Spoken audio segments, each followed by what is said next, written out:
రేణుకాస్వామి హత్య కేసులో Kannada challenging star Darshan arrest అయ్యి దాదాపు 20 రోజులు దాటింది. తన ప్రేయసి పవిత్ర గౌడకు అసభ్య సందేశాలు, వీడియోలు పంపాడనే కారణంతో రేణుకాస్వామిని హీరో దర్శన్ హత్య చేసినట్లు ఆరోపణలొచ్చాయి. ప్రస్తుతం ఈ కేసు విచారణ జరుగుతోంది. మరోవైపు దర్శన్ కు సంబంధించి బయటకు వస్తున్న రోజుకో ఫోటో, న్యూస్ చూస్తూ దర్శన్ అంటే అభిమానులు చీదరించుకునేలా చేస్తున్నాయి. ఇలాంటి సమయంలోనే దర్శన్ కి సపోర్ట్ చేస్తూ టాలీవుడ్ హీరో నాగశౌర్య పోస్ట్ పెట్టడం చర్చనీయాంశమైంది.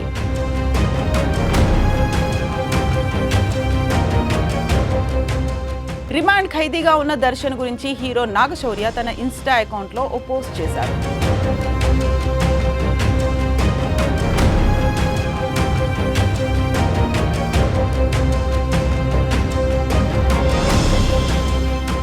చనిపోయిన రేణుకాస్వామి కుటుంబానికి తన ప్రగాఢ సానుభూతి తెలిపాడు. అయితే ఈ కేసులో అందరూ అప్పుడే ఒక అభిప్రాయానికి వచ్చేయడం తనకు నచ్చలేదన్నాడు. ఎందుకంటే దర్శన్ అన్న ఎవరికి ఎలాంటి హాని తలపెట్టే వ్యక్తి కాదన్నాడు.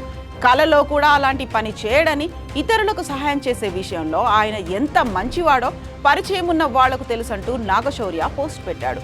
న్యాయ వ్యవస్థపై తనకు నమ్మకం ఉందని, త్వరలోనే నిజం బయటపడుతుందని దర్శన్తో ఉన్న తన ఫోటోను పోస్ట్ చేశాడు.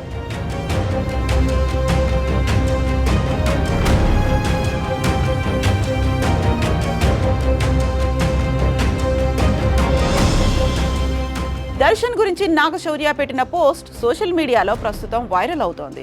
ప్రస్తుతానికి దర్శన్ నిందితుడని ఇంకా నిర్ధారణ కాలేదు. కానీ దొరికిన ఆధారాలు బట్టి అభిమానిని ఎంత దారుణంగా హత్య చేశాడో ప్రతి ఒక్కరికి అర్థమవుతోంది.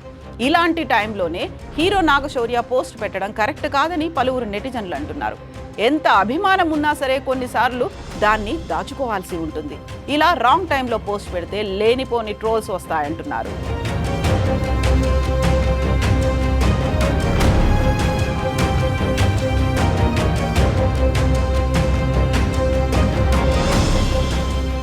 కన్నడ సినీ పరిశ్రమలో రేణుకాస్వామి హత్య సంచలనం సృష్టించింది. ఈ కేసులో హీరో దర్శన్, అతడి ప్రియురాలు నటి పవిత్ర గౌడతో పాటు మరో 17 మందిని అరెస్ట్ చేశారు బెంగళూరు పోలీసులు. ఇప్పుడు వాళ్లంతా రిమాండ్ ఖైదీలుగా ఊచలు లెక్క పెడుతున్నారు. ఇప్పటికే దర్శన్ తీరుపై పలువురు సినీ ప్రముఖులు షాకింగ్ కామెంట్స్ చేశారు. సినిమా షూటింగ్ సెట్స్ లో ఇతర నటీనటులతో దర్శన్ ప్రవర్తన గురించి అనేక విషయాలు బయటకొచ్చాయి. ఈ కేసులో దర్శన్ కు శిక్ష పడాలంటూ పలువురు నటీనటులు చెప్పగా మరికొందరు మాత్రం అతడికి మద్దతు తెలుపుతున్నారు.